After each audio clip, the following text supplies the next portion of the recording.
Hello बच्चों, स्वागत है आप सभी का अपने प्यारे से चैनल एसएससी विजार्ड में। जैसा कि आपको दिख रहा होगा, ये क्लास 10th बोर्ड एग्जाम्स के लिए है। आज मैथ्स की पहली क्लास है, तो आइए शुरू करते हैं। आज मैं आपको पढ़ाने वाला हूँ चैप्टर नंबर 3, दो चर वाले रैखिक समीकरण युग्म। चैप्टर शुरू करने से पहले चैप्टर के नाम का अर्थ समझते हैं, उसका मतलब समझते हैं कि चैप्टर क्या है। यहाँ देखिए, दो दो सभी जानते हैं। इसके बाद आया चर। चर और एक शब्द होता है अचर। देखिए, चर को बोलते हैं वेरिएबल इंग्लिश में, और अचर को बोलते हैं कांस्टेंट। और चर और अचर का मतलब क्या होता है? देखिए, चर का मतलब होता है ऐसा वैल्यू जो फिक्स नहीं है, यानी जो बदलती रहती है। जैसे मैं कह दूं एक्स, क्या एक्स का मान फिक्स है? तो आप कहेंगे नहीं। एक्स का मान 2 भी हो सकता है, 5 भी हो सकता है, 10 भी हो सकता है। अचर, कांस्टेंट, ये क्या होते हैं? ये फिक्स होते हैं। जैसे मैंने कह दिया 5, तो ये 5 क्या है? एक अचर संख्या है। तो 5 का मतलब 5 ही रहेगा, वो 5 बदलेगा नहीं। तो चर और अचर में अंतर समझ में आ गया होगा। अब इसके बाद देखिए रैखिक। रैखिक का मतलब होता है रेखा में। रेखा सभी जानते हैं, लाइन। लाइन, रेखा, ये वाली रेखा सब समझते हैं। समीकरण युग्म। देखिए, रैखिक समीकरण का मतलब है ऐसी समीकरण जिसका ग्राफ बनाने पर क्या बने? सीधी रेखा बने, वो क्या कहलाती हैं? रैखिक समीकरण। युग्म मतलब पेयर, यानी कि दो समीकरण का जोड़ा। दो चर वाले मैंने बताया, चर क्या होते हैं? ऐसी संख्याएं, ऐसे वेरिएबल्स जिनकी वैल्यू बदलती रहती है। इसको हम X, Y, Z, T, M, N, यानी कि ए बी सी डी के छोटे अक्षरों से डिनोट करते हैं। अब इसमें लिखा हुआ है दो चर वाले रैखिक समीकरण युग्म। अब इसके कुछ एग्जांपल्स दे सकता हूं मैं। देखिए, अगर मैं लिखूं x प्लस वाई बराबर 5, तो क्या बता सकते हो इसमें कितने चर हैं? तो देखिए, एक चर और दो चर। तो इसमें कितने चर हैं? दो। तो ये इस रैखिक समीकरण का एक उदाहरण है। अन्य उदाहरण देखिए, 2x प्लस 3y माइनस 3 बराबर 0। इसमें कितने चर हैं? देखिए, एक चर ये रहा x और दूसरा चर y। या फिर अन्य उदाहरण देखने हैं तो l प्लस 3m बराबर 4। इसमें कितने चर हैं? तो देखिए, एक l और एक m, इसके अंदर भी दो चर हैं। तो ये भी दो चर वाली रैखिक समीकरण हुई। तो अब चैप्टर के बारे में पढ़ते हैं थोड़ा सा। इस चैप्टर में पढ़ने से पहले कुछ चीजें हैं जो आपको समझना बहुत जरूरी है। देखिए, ये जो टेबल है सारणी 3.1, ये आपको समझना बहुत जरूरी है। इसको मैं समझाता हूँ। देखिए, मैंने अभी क्या बताया? मैंने बताया कि जो समीकरण है वो क्या होगी, उसके अंदर दो चर होंगे। अगर मैं उसको x और y मान लूँ, इनके साथ कुछ भी हो सकता है, और बराबर में भी कुछ हो सकता है। 3x प्लस 5y बराबर 6, कुछ इस तरह से ही रैखिक समीकरण होगी। तो इनकी एक स्टैंडर्ड फॉर्म है। स्टैंडर्ड फॉर्म जो आपको समझनी है। स्टैंडर्ड फॉर्म क्या है? देखिए, ए a1x plus b1y plus c1 बराबर 0। आपको जो भी समीकरण लेनी है वो आप किस तरह से लिख सकते हैं? आपको बराबर में 0 रखना पड़ेगा। देखिए, हम इन समीकरणों को भी बराबर 0 में बदल सकते हैं। 2x प्लस 4y माइनस 8 बराबर 0। देखिए, ये वाला 8 हम इस तरफ लेके आ गए, प्लस का 8 था, किस में आ गया? माइनस में, तो बराबर में 0 आ गया।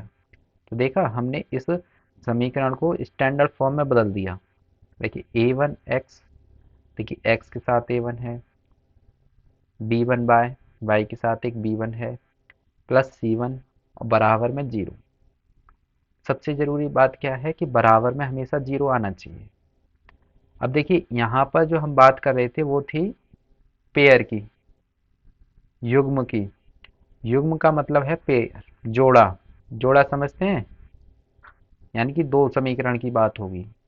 तो दूसरी समीकरण क्या होगी, a2x plus b2y plus c2 बराबर जीरो। अब देखिए यहाँ पर जो हमारी समीकरण है वो किसके अंदर ली गई है, x और y के अंदर। ये हमारे क्या है, ये चर हैं। ये दो चर हैं x और y। इसमें हमने समीकरण का युग्म लिया है, जोड़ा लिया है। अब देखिए यहाँ पर हमने a1 लिया है, नीचे a2 लिया है। इसके लेने के रीजन है, इसके पीछे एक कारण है। वो कारण क्या है कि देखिए जो हमने पहली समीकरण मानी a1x plus b1y plus c1 बराबर जीरो, सेम समीकरण दूसरी भी है। अंतर क्या है, अंतर है उसकी अंकों में बदलाव। यानी यहाँ पर x के साथ कुछ मल्टीपल है तो नीचे x के साथ कुछ मल्टीपल होगा, ऊपर y के साथ कुछ मल्टीपल है तो नीचे y के साथ मल्टीपल होगा। ऊपर कुछ संख्या है तो नीचे कुछ संख्या होगी। तो इनको हमने x के साथ स्टैंडर्ड बना रखा है, a1 रखेंगे पहली समीकरण में और दूसरी समीकरण में a2 रखेंगे। y के साथ b रखते हैं तो पहली समीकरण में b1 और दूसरी समीकरण में b2। इसी तरह से जो संख्या होती है उसको c लेते हैं, तो c1 और c2। अब देखिए ये टेबल क्या कहती है, इस टेबल को समझिए पहले। ये जो टेबल है कहना क्या चाहती है,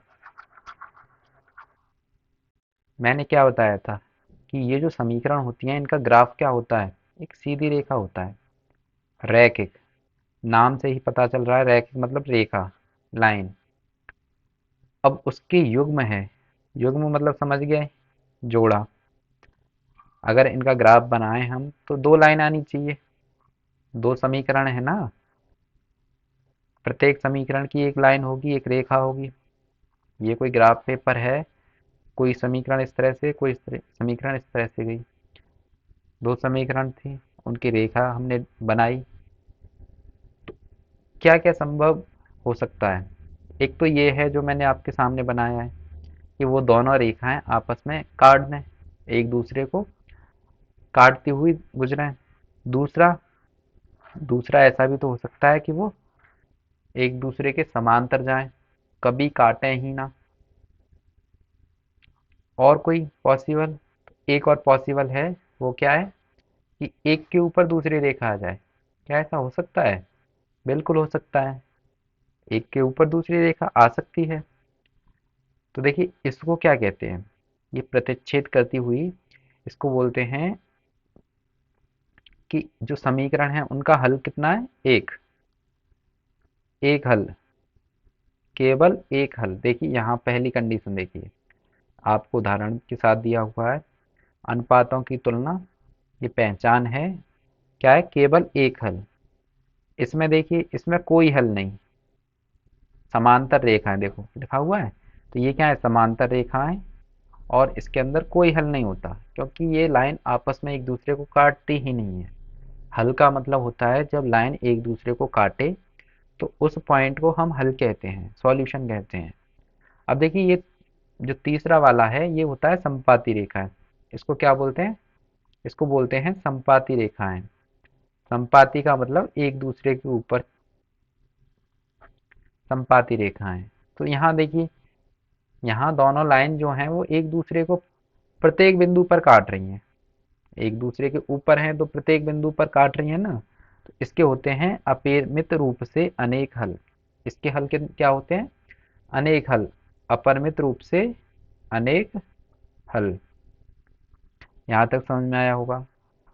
अब बात करते हैं कि समीकरण देख के हमको कैसे पता चलेगा कि संपाती है या इसका एक हल होगा या फिर ये समांतर हैं। तो उसकी पहचान क्या है, उसकी पहचान समझिए। देखिए आपको अगर समीकरण दी जाएगी तो कुछ इस तरह से ही दी जाएगी। पहली बात, जोड़ा में दी जाएगी, किस में दी जाएगी, जोड़ा में। यानी कि दो समीकरण दी जाएंगी, क्योंकि रैखिक समीकरण का युग्म, चैप्टर का नाम ही क्या है, युग्म। अब आपको ये समीकरण का युग्म दिया गया है। अब आपको पता करना है कि इनकी जो रेखाएं हैं वो ग्राफ पे किस तरह से बनेंगी। क्या एक दूसरे को काटेंगी, या एक दूसरे के समांतर जाएंगी, या फिर एक के ऊपर एक आ जाएगी। इसकी पहचान देखिए, मैंने अभी स्टैंडर्ड फॉर्म बताई थी। क्या बताई थी कि a1x plus b1y plus c1 बराबर 0। दूसरी क्या थी, a2x plus b2y plus c2 बराबर 0। अब देखिए, ये पहली वाली समीकरण को इस वाली समीकरण से तुलना कीजिए। क्या कोई बता सकता है a1 का मान कितना होगा। a1 का मान हो गया 2। देखिए x के साथ क्या है, 2। यहाँ पर x के साथ क्या है, a1। तो a1 का मान कितना हो गया, 2। b1 का मान कितना हो गया, देखिए y के साथ क्या है, b1। और ऊपर वाली समीकरण में y के साथ क्या है, 3। तो b1 का मान हो गया 3। देखिए c1 का मान कितना हो गया, c1 का मान हो गया आपका 5। अब देखिए दूसरी वाली समीकरण को दूसरी वाली समीकरण से तुलना कीजिए। तो a2 का मान क्या हो जाएगा, देखिए a2 x के साथ a2, तो ऊपर x के साथ क्या है, 3। तो a2 बराबर 3। b2 बता सकते हैं, b2 क्या हो गया, 4। b2 बराबर 4। c2 कितना हो गया, 7। देखिए c2 कितना हो गया, 7। अब आपको सबसे पहला काम क्या करना है, a1 b1 c1 a2 b2 c2 ये पता करना है। उसके बाद कुछ कंडीशंस होती हैं। a1 बट्टे a2 ये पता कीजिए, क्या आ गया, 2/3। इसके बाद b1 बट्टे b2 पता कीजिए, कितना आ जाएगा, 3/4। सबसे पहले a1 बट्टे a2 पता किया, फिर b1 बट्टे b2 पता किया। अभी c1 बट्टे c2 पता नहीं करेंगे, पहले इनको देखो। क्या a1 बट्टे a2, क्या a1 बट्टे a2, देखिए a1 बट्टे a2 जो है वो b1 बट्टे b2 के बराबर है क्या। कोई बता सकता है ये दोनों बराबर हैं क्या। देखिए इसका मान कितना है, 2/3। b1/b2 का मान है 3/4। तो ये बराबर नहीं है। बराबर नहीं है तो इसका चिन्ह क्या होता है, देखिए इस तरह से बराबर बनाया और बीच में एक तिरछा काट दिया। तो ये a1/a2 b1/b2 के बराबर नहीं है। अब देखिए टेबल से देखिए, अनुपातों की तुलना किसमें है, ये आपकी आ रही है प्रतिच्छेद करती हुई रेखाओं में। तो इसका आंसर क्या हो जाएगा, प्रतिच्छेद करती हुई रेखाएं। प्रतिच्छेद का मतलब समझते हो, यानी कि इसका जो ग्राफ बनेगा वो इस तरह से लाइन एक पॉइंट पर काटेंगी।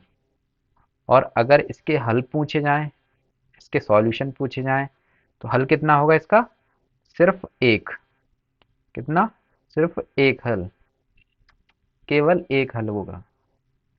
तो ये बात समझ में आई होगी आपके कि पता कैसे करते हैं। सबसे पहला काम, a1 b1 c1 a2 b2 c2 इनको पता करो। उसके बाद उनका अनुपात निकालो और फिर अनुपात को बराबर देखो।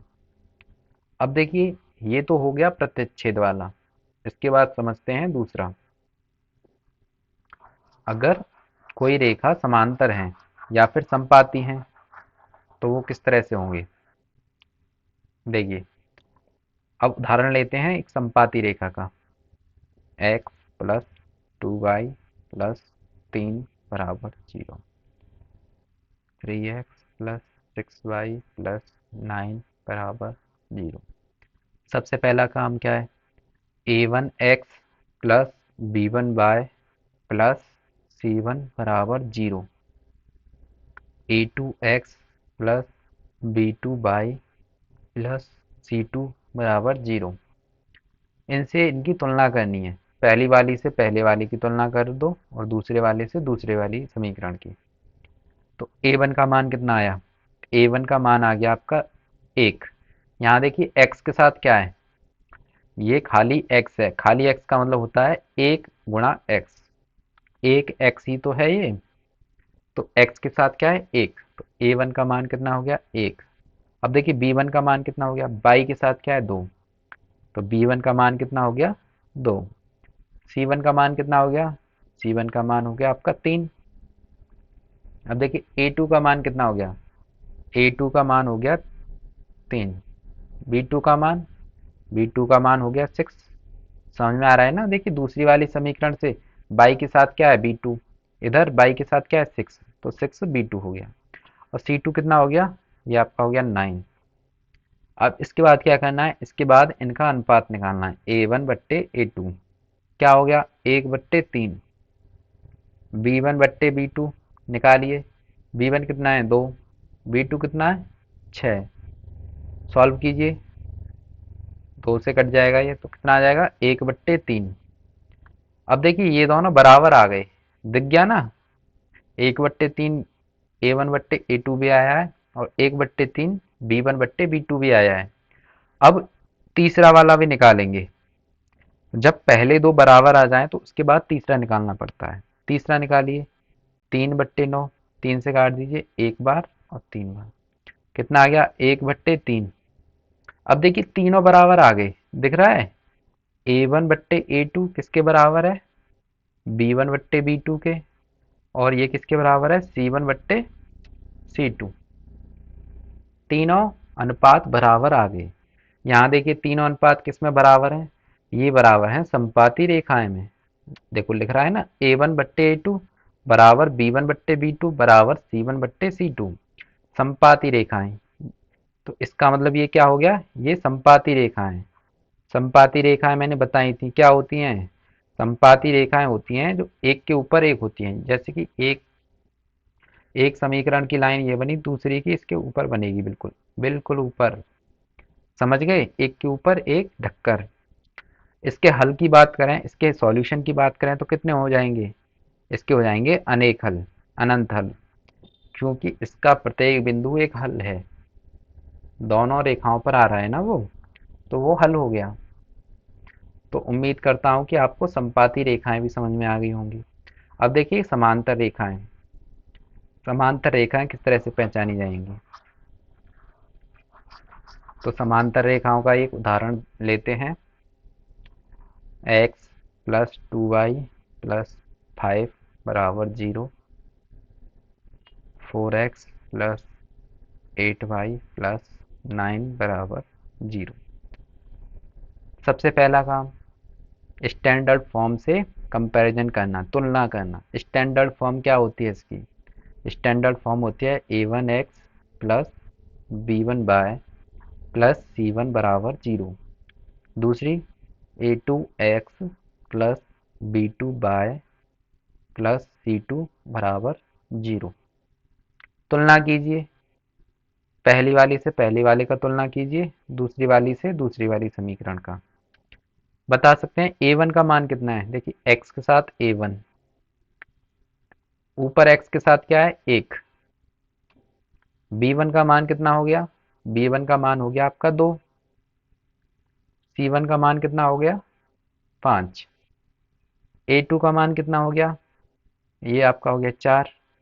b2 का मान कितना हो गया 8, और c2 का मान हो गया आपका 9। इसके बाद क्या बताया है, इसके बाद बताया है कि इनका अनुपात लेना है। तो अनुपात निकालिए, a1/a2। अनुपात सभी जानते हैं, a1 का मान रखिए 1, a2 का मान 4। b1/b2 का अनुपात निकालिए, 2/8। ये कट जाएगा 2 से, 2 से एक बार, 2 से 4 बार, कितना आ गया 1/4। यहाँ देखिए ये दोनों अनुपात जो हैं बराबर आ गए, 1/4 और 1/4। तो अब हमको तीसरा c1/c2 निकालना पड़ेगा, 5/9।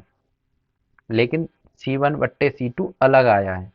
तो यहाँ देखिए a1/a2 और b1/b2 तो बराबर आए हैं, ये दोनों तो बराबर आए हैं, लेकिन जो c1/c2 है वो बराबर नहीं आया है। तो इस चिन्ह का मतलब समझ गए, ये दोनों तो देखो बराबर हैं तो बराबर का चिन्ह आया है, लेकिन c1/c2 बराबर नहीं है, तो बराबर नहीं है, ये बराबर नहीं का चिन्ह है। तो ये किस में है, ये देखिए ये समांतर रेखाएं में है। किस में है, समांतर रेखाएं। यानी कि ये जो समीकरण है इनका ग्राफ कैसा आएगा, इनका ग्राफ अगर ग्राफ पर बनाएंगे तो इस तरह से आएगा, कुछ भी समांतर आएगा। और अगर इनके हल की बात करें तो इसका कोई हल नहीं है, कोई हल नहीं, कोई सॉल्यूशन नहीं, कोई हल नहीं। तो उम्मीद करता हूँ ये टेबल समझ में आ गई होगी। ये टेबल सिर्फ समझनी नहीं है, ये जो कंडीशंस हैं अनुपातों की तुलना वाली, ये आपको याद भी करनी पड़ेंगी कि A1/A2 जब B1/B2 के बराबर नहीं आता तो क्या होता है, प्रतिच्छेद करती हुई रेखाएं होती हैं और हल क्या होता है, सिर्फ एक हल होता है। और जब तीनों अनुपात बराबर आते हैं तो समपाती रेखाएं होती हैं और हल अनेक हल होते हैं।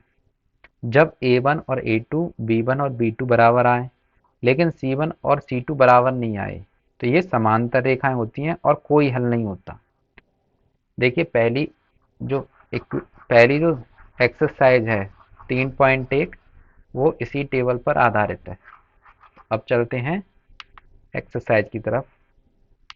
इसमें समझने का और कुछ नहीं है, पूरा समझा चुका हूं मैं।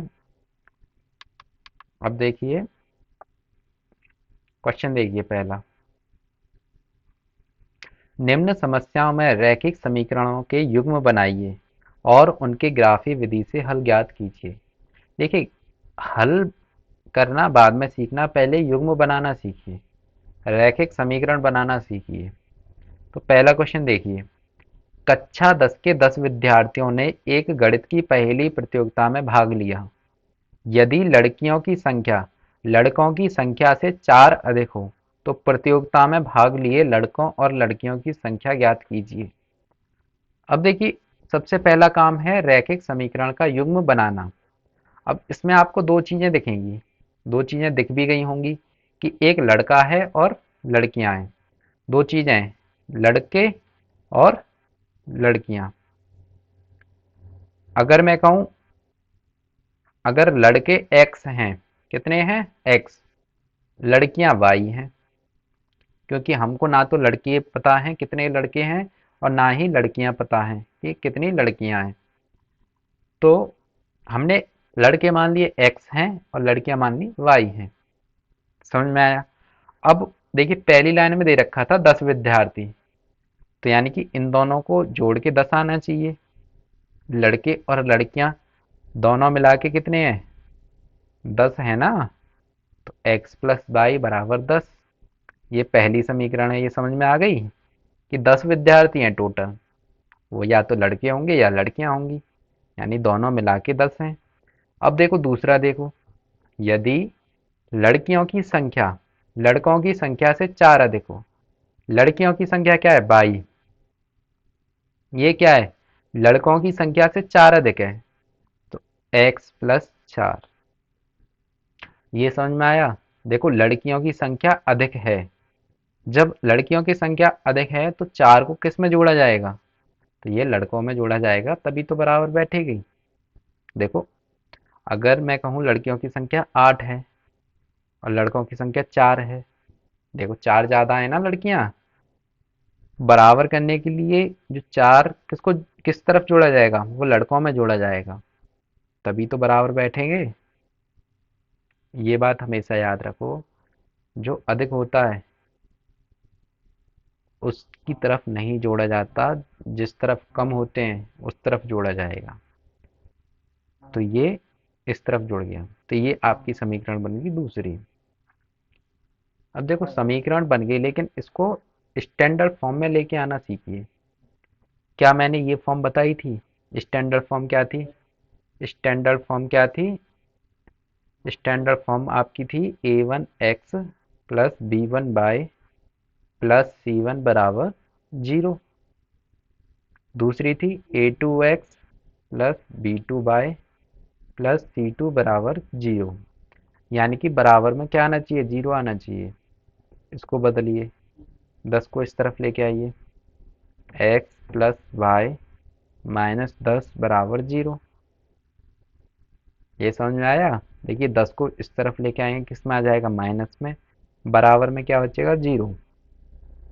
ऐसे ही दूसरी समीकरण को सॉल्व कीजिए, सॉल्व नहीं पहले चेंज कीजिए। तो देखिए इस x को इधर लेके आइए, किस में आ जाएगा, माइनस का x प्लस वाई, और ये 4 इधर आएगा तो माइनस का 4 बराबर 0। तो ये समीकरण चेंज हो गई स्टैंडर्ड फॉर्म में। तो यहाँ तक समझ में आया। सबसे पहला काम रैखिक समीकरण को बनाना, क्या, रैखिक समीकरण का युग्म बनाना, रैखिक समीकरण का युग्म। पहले आज रैखिक समीकरण का युग्म बनाना सीखिए, उसको सॉल्व करना कल सिखाएंगे। तो अभी इसको यहीं तक करते हैं सॉल्व, इसके आगे भी सॉल्व होगा, लेकिन वो जब हम रैखिक समीकरण का युग्म सॉल्व करना सिखाएंगे, हल करना सिखाएंगे, तब करेंगे हल। अभी पहले युग्म बनाना सीखिए। तो पहले क्वेश्चन का रैखिक समीकरण क्या बनी, ये दोनों बन गई। अब देखिए दूसरा, दूसरा देखिए, दूसरे में क्या दे रखा है, 5 पेंसिल तथा 7 कलमों का कुल मूल्य 50 है, जबकि 7 पेंसिल और 5 कलमों का मूल्य 46 है। देखिए यहाँ पर भी दो चीज दे रखी है, पेंसिल और कलम, पेंसिल और कलम। पेंसिल को अगर मैं x मान लूं, कलम को y मान लूं। देखिए पहला, 5 पेंसिल का मूल्य कितना हो गया, अगर एक पेंसिल का मूल्य x है तो 5 पेंसिल 5x की हो गई, तथा 7 कलमों का मूल्य, देखिए एक कलम का मूल्य माना है मैंने 22, तो 7 कलम का कितना हो जाएगा, 7y। समझ में आ रहा है ना, 7 का गुणा करेंगे, कितने रुपए बैठा, 50 रुपए। देखिए दूसरा, 7 पेंसिल, 7 पेंसिल यानी कि 7x, एक पेंसिल का मूल्य x, 7 पेंसिल का 7x, प्लस 5 कलम यानी 5 भाई, कितने की है, 46 रुपए की। अब एक पेंसिल का मूल्य तथा एक कलम का मूल्य ज्ञात कीजिए, यानी कि इसको सॉल्व करना है। लेकिन आज मैं सॉल्व करना नहीं सिखा रहा, आज मैं सिर्फ क्या सिखा रहा हूँ, स्टैंडर्ड फॉर्म में चेंज करना, स्टैंडर्ड फॉर्म में चेंज करना। तो पहले इसको सीख लो, फिर एक साथ आपको सॉल्व करना सिखाऊंगा, तो आप जितनी भी समीकरण के युग्म हैं आपके पास, सबको सॉल्व कर सकते हो। तो देखिए इसको पहले चेंज कीजिए, पहली वाली 5x प्लस 7y माइनस 50 बराबर 0, क्योंकि हमेशा स्टैंडर्ड फॉर्म में बराबर 0 आता है, तो इस 50 को इस तरफ लेके आना है। तो 50 इस तरफ किस में आएगा, माइनस में। दूसरे में लेके आएंगे तो क्या आएगा, 7x प्लस 5y माइनस 46 बराबर 0। तो इसकी समीकरण क्या बन गई, ये दोनों। यहाँ तक समझ में आया। अब देखिए क्वेश्चन नंबर 2 देखिए,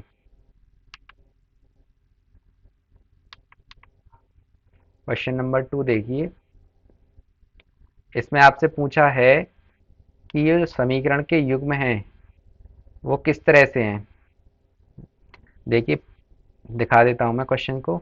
अनुपात a1/a2 b1/b2 और c1/c2 की तुलना कर ज्ञात कीजिए कि निम्न समीकरण युग्म द्वारा निरूपित रेखाएं एक बिंदु पर प्रतिच्छेद करती हैं, समांतर हैं अथवा समपाती हैं।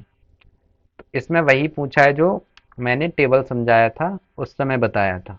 यहाँ देखिए आपको 3 क्वेश्चंस दे रखे हैं, यानी 3 समीकरणों के युग्म दे रखे हैं। आपको बताना है कि वो प्रतिच्छेद करेंगी, समपाती हैं या फिर समांतर हैं। तो एक मैं बता रहा हूँ, बाकी 2 आपको खुद करने हैं। देखिए पहला, देखिए मैं आपको पहला बता रहा हूँ करके। समीकरण क्या दे रखी है, 5x माइनस 4y प्लस 8 बराबर 0। दूसरी, 7x प्लस 6y माइनस 9 बराबर 0। अब देखिए तुलना कीजिए स्टैंडर्ड इक्वेशन से, a1x plus b1y plus c1 बराबर 0। दूसरी, a2x plus b2y plus c2 बराबर 0। पहली समीकरण को पहली इक्वेशन से, कंपैरिजन करो, तुलना करो।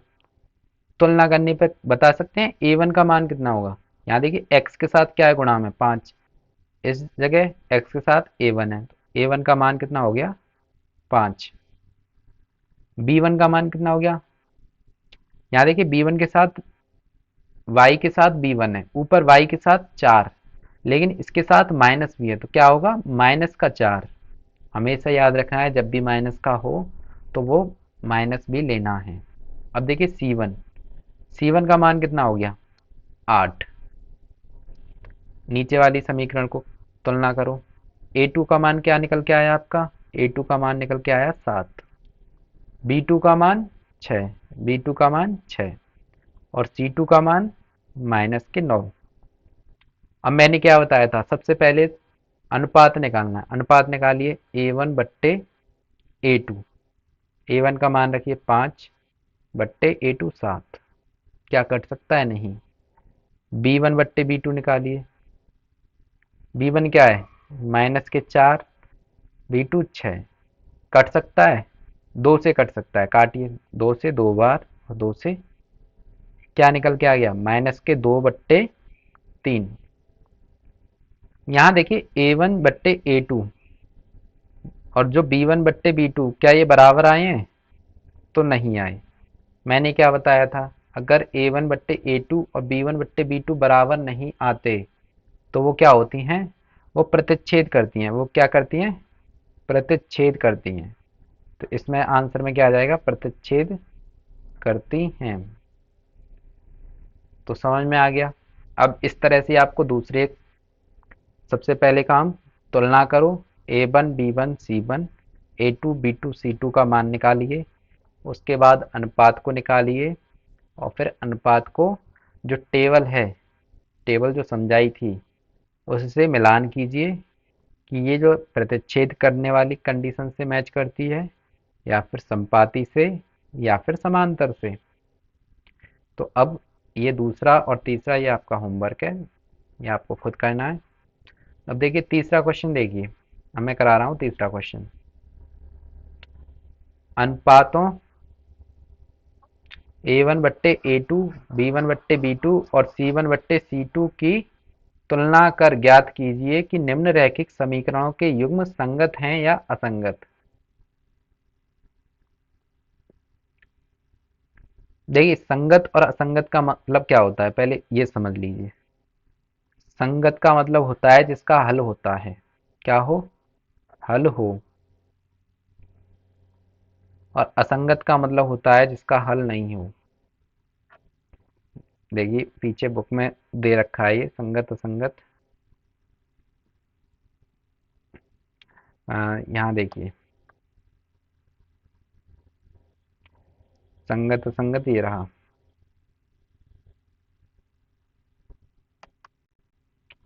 देखिए संपाती और असंपाती है, यहीं इसी को क्या कहते हैं, संगत। देखो दिख रहा है यहाँ पर, दिखाऊं मैं आपको, तो ये रहा देखो। रेखाएं संपाती हो सकती हैं, इस स्थिति में समीकरणों के अपरिमित रूप से अनेक हल होते हैं। संगत, समझ गए। संगत क्या होती है, जब उसका हल निकलता है, सॉल्यूशन निकलता है। तो चलिए क्वेश्चन करते हैं। असंगत, असंगत का मतलब है जिसका कोई हल नहीं हो, कोई हल नहीं हो, यानी कि समांतर हो। समांतर को क्या बोलते हैं, असंगत, कोई हल नहीं। अब देखिए इसको किस तरह से पता करेंगे, वही तरीका है पता करने का। पहला क्वेश्चन देखिए, 3x प्लस 2y बराबर 5, 2x माइनस 3y बराबर 7। सबसे पहला काम क्या बताया है आपको, स्टैंडर्ड फॉर्म से तुलना करके A1 B1 C1 A2 B2 C2 पता करना है। पता कीजिए A1x plus B1y plus C1 बराबर 0, A2x plus B2y plus C2 बराबर 0। अब देखिए यहाँ पर बराबर 0 नहीं दे रखा, तो इसको पहले बराबर 0 में कर लीजिए। बराबर 0 में किस तरह से होगा, तो ये वाला जो 5 है को इस तरफ ले आइए -5 और इस तरफ बराबर 0। इस 7 को इधर ले आओ -7 बराबर 0। अब तुलना करो, A1 कितना हो गया, A1 हो गया आपका 3, B1 कितना हो गया 2, C1 कितना हो गया, देखो C1 कितना है -5, A2 कितना हो गया 2, B2 कितना हो गया -3, देखिए -3, और C2 कितना हो गया -7। क्या करना है, इनका अनुपात निकालिए, A1/A2 कितना हो गया 3/2, B1/B2 निकालिए 2/-3। यहाँ देखिए क्या ये दोनों बराबर आ रहे हैं, तो बता सकते हैं कि ये दोनों बराबर नहीं आ रहे। और जब बराबर नहीं आते हैं तो क्या होता है, प्रतिच्छेद करते हैं, यही बताया है ना, प्रतिच्छेद करते हैं। प्रतिच्छेद करते हैं तो इसी को हम क्या बोलते हैं, संगत हैं। क्या है, संगत हैं।